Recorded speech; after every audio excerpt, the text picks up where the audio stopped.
Taxi! Where to, mate? Hello, mate. 55 Tufton Street, please. 55 Tufton Street, SW1. Yep, I know it well.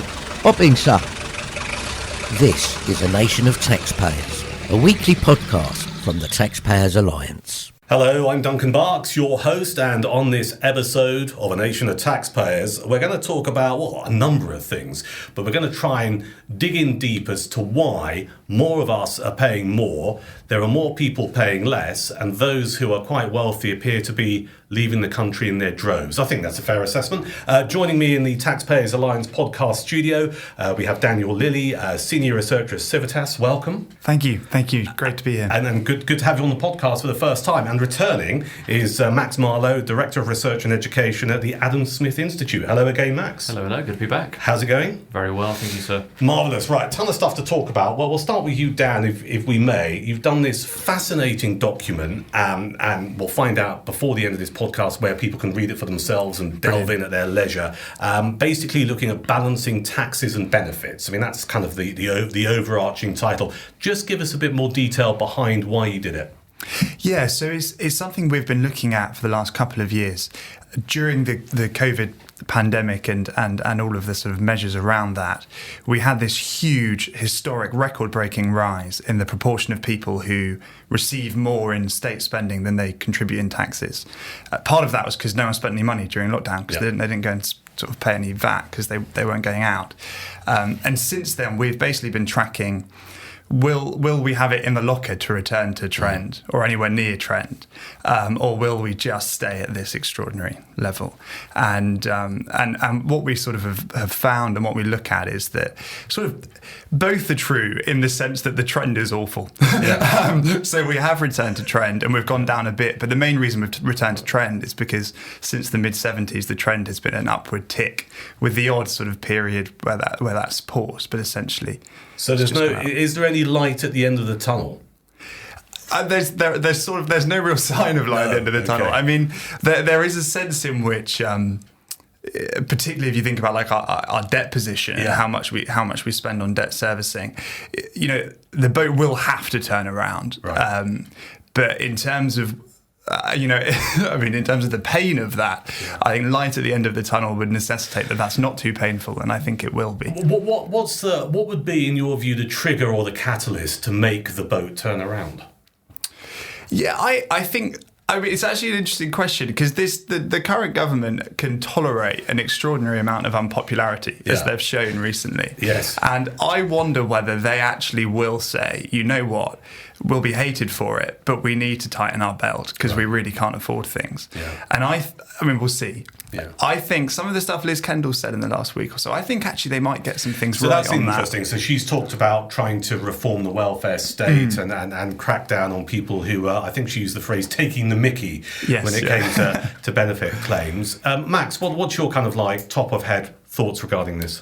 I think this is really concerning, right? I mean, we are seeing, if you look at the research we've been doing, into non-DOMs specifically, it was the Conservatives who first started to crack down on the non-DOMs because Mr. Sunak was very uncomfortable about his wife being a non-DOM. Yeah.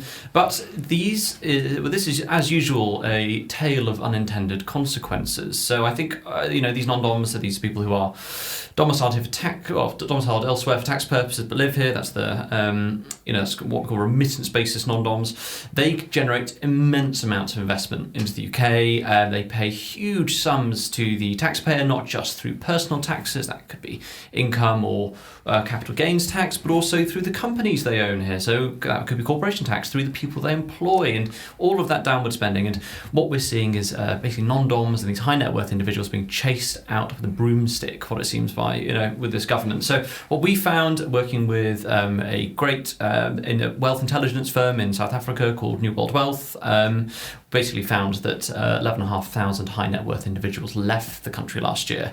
And if you assume that these people were all income millionaires, so paying income tax on at least £1 million worth of income, you lose the equivalent number of average households that being about 530,000 households, which is the size of the city of Manchester. Or for Rachel Reeves, who represents the constituency in Leeds, that represents about half the city of Leeds. So it is really, really bad currently. Yeah, and it's fundamentally depressing, isn't it? It is. It also, when we think about net recipients, we are increasingly dependent on these people. It's not just that we are sort of always, I mean, we are always dependent on the rich to essentially pay for all of our public services.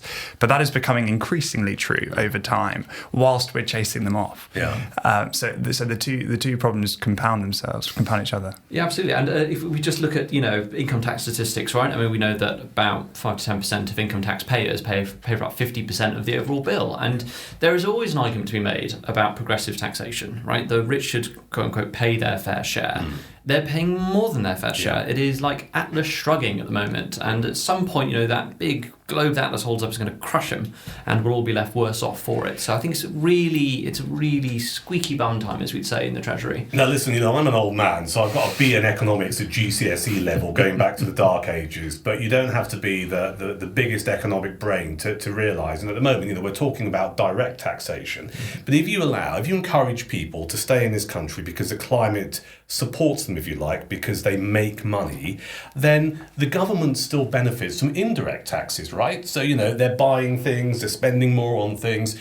And it seems to me that observation is almost ignored. It is, yeah. Well, a lot of this comes down to what we call dynamic modelling, something the Treasury's only really started to do to a limited extent when they're looking at their policy proposals. So that just is taking into account essentially behavioural changes. So this has only just started, has it? Yeah, basically. Well, the US have been doing it for some time. That's why their tax policy is usually a little bit more sensible. So what's your view? Sorry to interrupt. It's great to have some big brains in this podcast on this particular week. In terms of why has it taken us so long to start looking at this kind of modelling? Because it's hard to do and it's expensive. You require some, pretty intricate knowledge of A, economic theory, B, econometrics, and so you need to have access to some pretty good software to do it. You can do it in Excel, and that's perfectly fine, but you actually need some quite good tools to do it. However, it's also really inconvenient. Because I was about to say, it's also miserable, presumably, which doesn't help. Well, it's miserable for the people doing it, unless you really love your Excel spreadsheets. I know people who do, so let's put the personal misery to one side. No, I mean miserable in terms of you look at what's going to happen when you introduce your policies. So we haven't done it because we don't want to see what the outcome might be. The inconvenient truths, Duncan, and this is the issue, right? So when we say, let's tax the rich, okay? And then we say, well, how are we going to do that? So, for example, one of my favourite, thinkers on the left is I can't remember his name now. Basically, he calls for a wealth tax on essentially gains on people's capital, right? Even though they are yet to be realised, so unrealised gains. And what he kind of says, we could do this, and raise hundreds of billions of pounds, it'd be absolutely fine. And you say, but they'll all leave, and say, well, my models don't show that. Thank you very much, right? And if you do put in the model, they all leave, and obviously you don't raise any money from it. So this is the thing. The Treasury don't want to do this because any tax policy you put forward is always going to have massive distortionary effects on the economy lower down. Understood. You've explained it brilliantly. You mentioned that they've been doing it in the States for a while. Has it been of use in the States? I'd say so. So let's look at the Tax Cuts and Jobs Act, which was put in by President Trump. When you look at the kind of follow through on the tax cuts that were made in that act, they kind of align quite well with what was intended when they did all the modelling. And we've seen some really good stuff for middle class jobs growth. We've seen, the Laffer curve in many ways be vindicated. So taxes fell and revenue was raised. And we've seen, obviously, American growth skyrocket. I mean, let's remember, guys, the average American worker is 40% better off than the average Brit, right? So that is a huge statistic. And that's what happens when you think dynamically about tax policy. Yes, isn't it? Is it right that if we were a state, we would be poorer than Mississippi, which is the poorest state? Yeah. I'm starting to feel quite miserable. Is there any positivity we can add to any of this? Are there any quick fixes? I mean, we have a Labour administration who, as you've identified, Dan, for their the last 6 to 7 months has been appalling. They need some quick fixes. You mentioned about Liz Kendall, which is kind of interesting. I think you might be onto something. Is there a way of stopping the bleed of wealth leading this country? Yeah, I think it's a genuinely hard question. The area where I do sympathise with the Treasury and I sympathise with Rachel Reeves is that we do not have enough money coming in tax for the amount that we're spending. Yeah. And it is rather hard to persuade the general public and the electorate that we need to spend less. So you do find yourself in a situation where you go, well, how on earth are we going to pay for this? And the instinct is to go, well, raising taxes stings, but actually it probably hurts you in the polls less. I do think that, and I know it's not a high-end, high-status way of solving the problem, but I do think fundamentally we're like a household that is struggling to pay the bills and we still go out for dinner every night. Yeah. And we need to just say, actually, look, any spending that is not strictly necessary, we just don't have the money. That is a really good analogy. So, but when did the rot set in? Because we clearly can't just hang this on Labour. I mean, we had the Conservative government for 14 years. Are we saying that they fundamentally are the architects of this kind of thinking?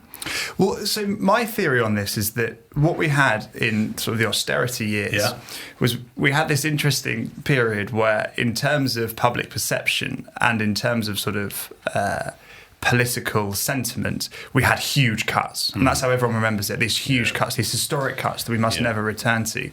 In terms of public spending growth, it essentially paused. Yeah. It went down a tiny bit, but it went down much less than it went up in the sort of Blair good years, if you will. Yeah.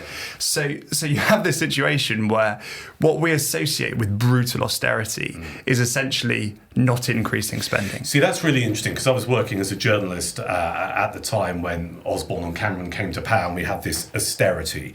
And I remember quite clearly in Whitehall the protests, and we had people in wheelchairs chaining themselves to railings or throwing themselves on the pavement. I mean, it was really quite striking imagery. And the way some of that was reported was like, this is the end of the world. These people are not going to get any funds or whatever. And actually what you've done and articulated brilliantly is you could argue that it was very almost austerity light. Yeah, I think definitely. Yeah. I think austerity light would be a completely accurate thing to call it. You look at, I mean, the net recipients is a great place to start. So net recipients went up above 50%, so half of all households receiving more than they pay in taxes, which is quite a shocking place to have got to. And it got there in the financial crisis after a sort of roughly what one might call a decade of austerity up to the beginning of COVID, so up to the financial year ending just before COVID, that had got down to about 47.5%. So yes, it had come down. Yes, there had been some reversion, but these numbers were still, you go back to the late 70s, early 80s, it was like 37, 38% net recipients. There was no sense of the structural growth reversing. There was just a sense that we had paused. We'd sort of held the flow for a short period of time. You then have a COVID crisis, and what you need, and I appreciate that it's not great news, but what you need is you need to say, right, let's do austerity hard now. Right. Let's do it harder than we did then, and you need it for your own sake. It's not out of cruelty you need it. It's because it's not a good ROI funding things through more and more debt, because you have to pay that money. Max, you're nodding sagely in the corner there. Anything there you'd echo? No, I completely agree with what Daniel said. I mean, I think also a lot of the problem we're seeing here is cultural. And I've just come back. I came back from the US yesterday morning, and I was having a chat with people about what's going on in the UK. And I said, one of my friends is starting a startup. Mm-hmm. And the Americans I spoke to, they go, oh, that's so exciting, well done, this is brilliant. And when I speak to other friends, about this friend who started the startup, they go, oh, is he okay? Is this is a huge risk. Is he mad? Is he mad? Basically, yeah. That difference in culture, I think, is really striking when you step back and think, sorry, who's paying all the taxes? At businesses, and we have a bit of a dearth of startups at the moment. So Americans tend to want to take risks. They want to, go out and, change the world a little bit. I think in the UK we've lost that. It's what I call actually the Martin Lewis effect. Now, I love Martin Lewis very much. Yeah. However, this is a financial advisor. A household finance journalist. Journalist. I mean, but he's very good. He's very trusted. In fact, he's the most trusted public figure in the UK according to some polls. If you go to him for advice, he says, here's how you can, do a little bit better on this, this tariff you have for your energy, or here's how you can save a bit of money.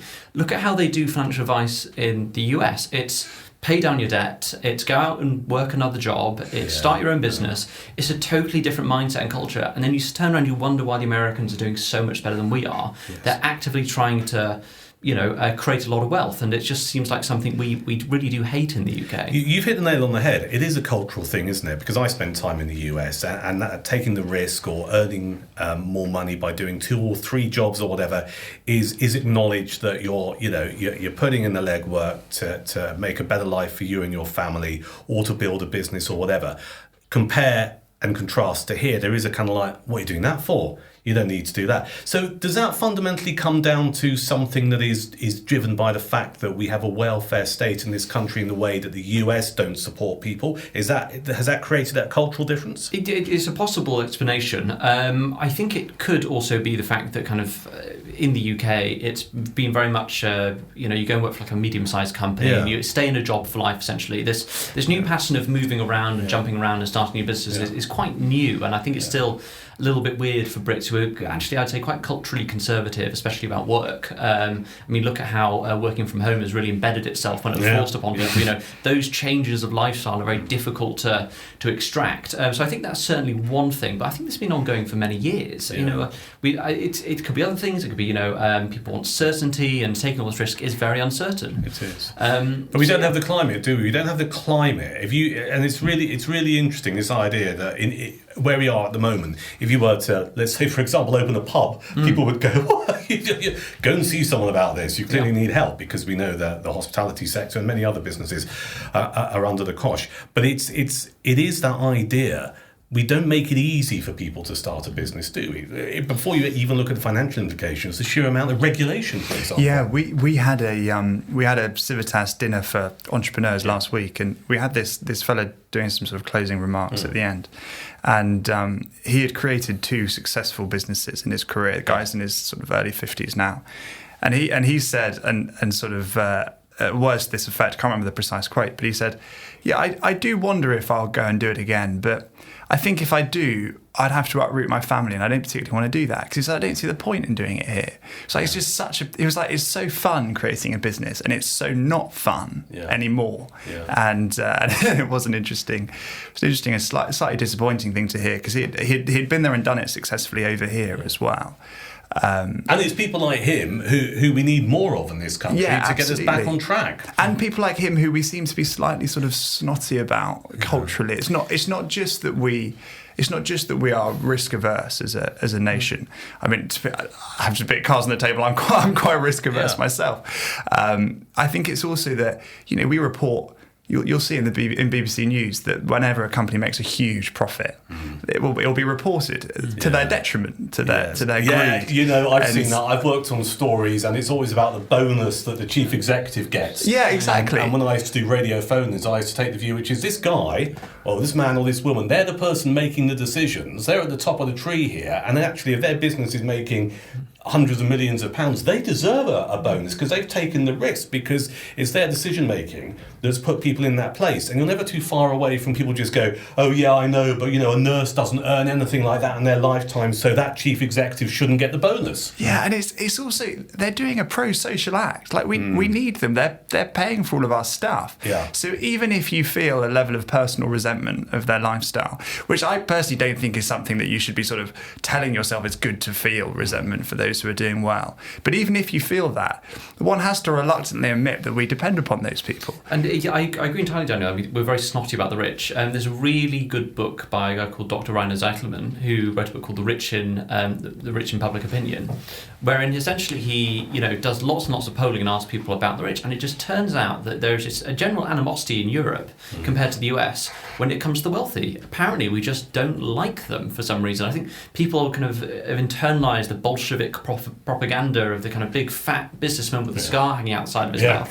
Yeah. It's just, if you walk around really anywhere in London, you will walk past someone who's obscenely wealthy and you would never know. No. But it's only because we characterise the rich as being very greedy or selfish, whatever else, that we have this opinion of them just because they're not like us. I mean, look at how the Americans look at the wealthy. They want to be like that person. They want to create and build and do what aspire to be like that person. And even I'm sure you saw with the Super Bowl over the weekend, like the extravagant gifts that the Eagles players, after they won, had got for themselves, and the way that was revered on social media. I mean, love it or loathe it. As a Brit, we feel instinctively that we don't like that. It's indulgent.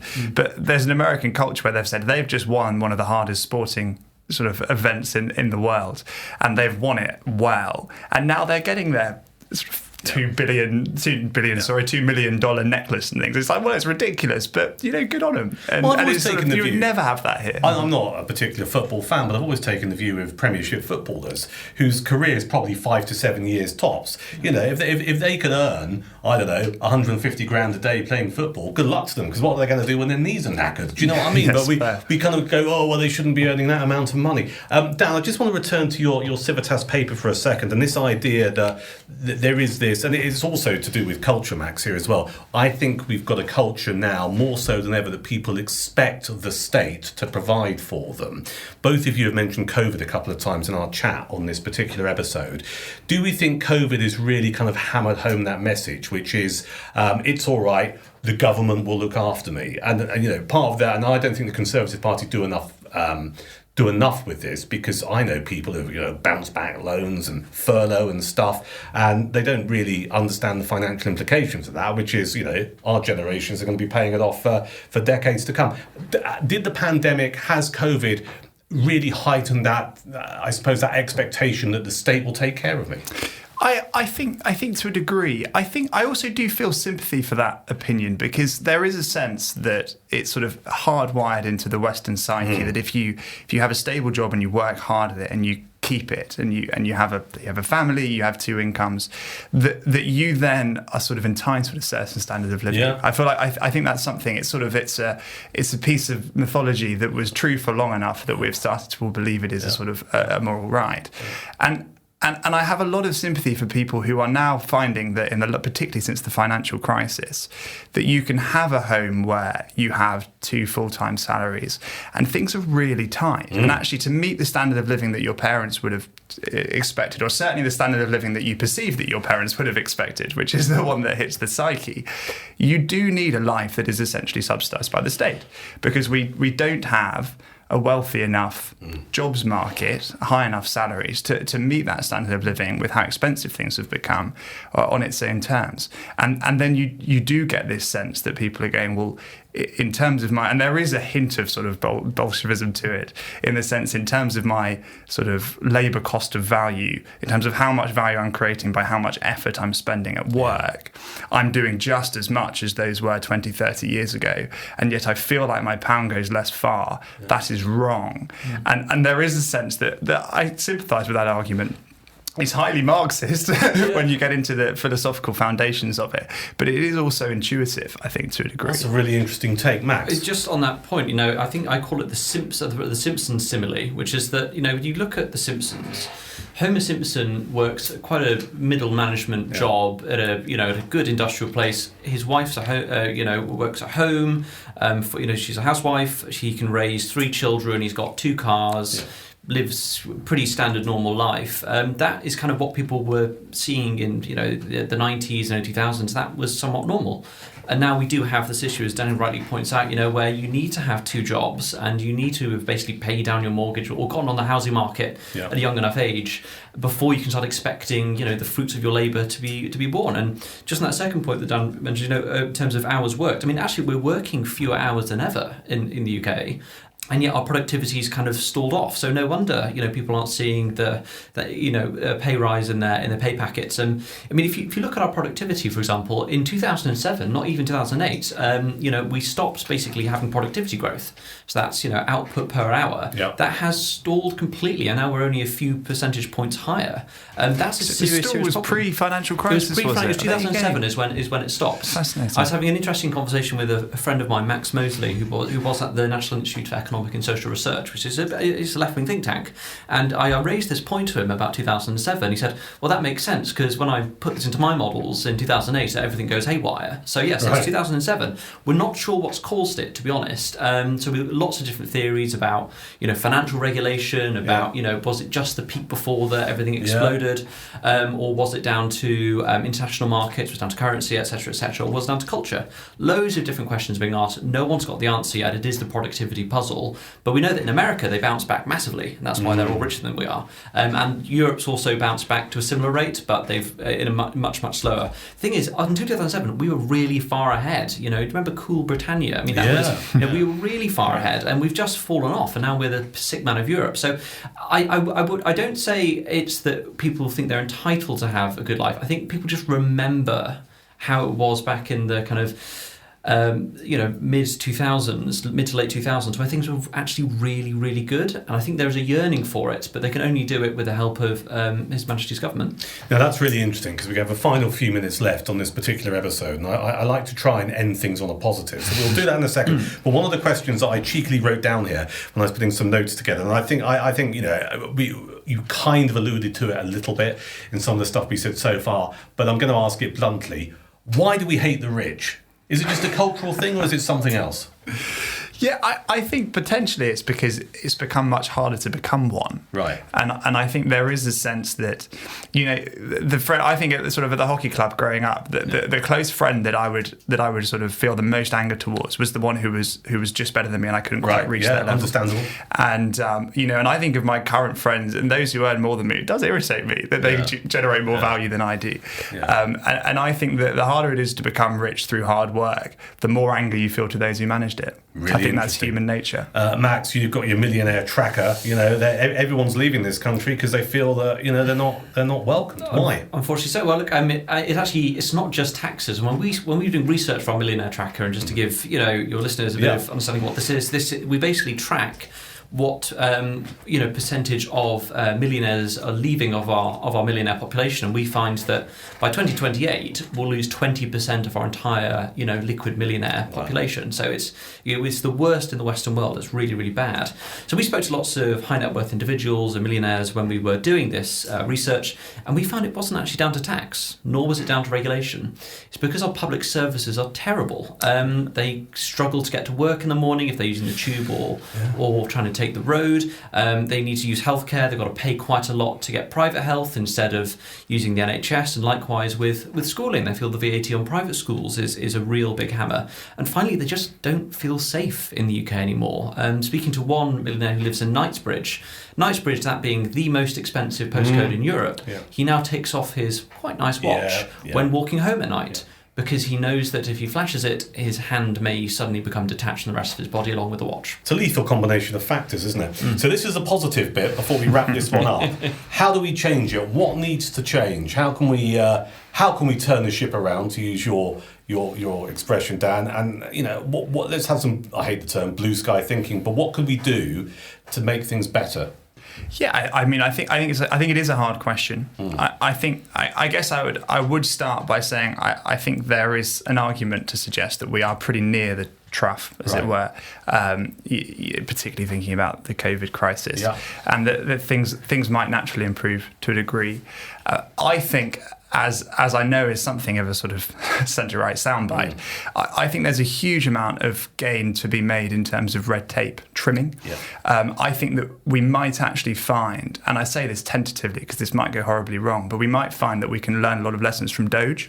In the years to come. We might find that we can't, but we might find that we can. And I think that the level of desperation we're seeing in government means that those ideological blocks from doing sensible things, I think, will disintegrate, and actually government will do whatever it takes. That's interesting, because I mean we've heard people like the business secretary, Johnny Reynolds and stuff, talk about we're going to reduce regulation, but it's the same government who introduced the Employment Rights Bill, which is a nightmare. So I mean, they talk a good game, but the reality of it is not quite there yet. But you think that might change as a result of pure desperation? I think they know full well that if the economy doesn't accelerate, that they will have a one-term government. And I think if they and they know that a big part of the problem with that is that they can't afford to pay for their spending commitments in terms of public services while the services get worse. And I think if you see something work in a similar country that we aspire to be, like the US, I think almost any government would follow suit. So I reluctantly am hoping that Musk does very well on that. And although I think he probably won't. If anyone could, it would be someone who had done what he's done. I think that's a fair assessment. And Max, I mean, apart from making a wealthy guy in Knightsbridge feel safe to walk down the high street with his Rolex on or whatever, and improve public services so things actually work, how do we turn things around? I'm going to revert to a classic Adam Smith Institute line, and that's build more houses. It really is. We have to start building things again. Yeah. So in the US, I was in Miami, which has a higher GDP per capita than London does, right?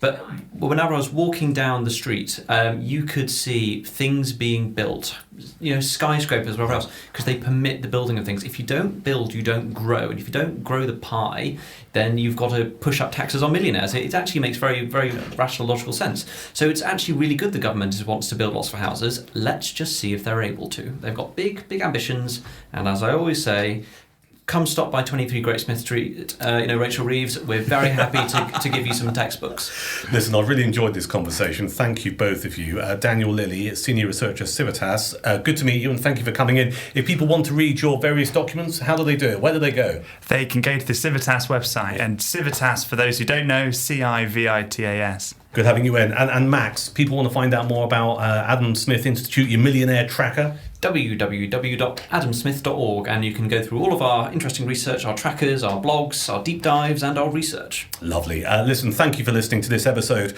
of A Nation of Taxpayers. If you'd like to add a comment regarding anything we said, do send an email. The email address is podcast@taxpayersalliance.com. And thanks to you, this podcast is growing in listenership. So you find us on Apple Podcasts, you find us on Spotify and on YouTube. If you'd like to help us out, you can follow, subscribe, and also leave a review, ideally a positive one. Thank you. Thanks for listening.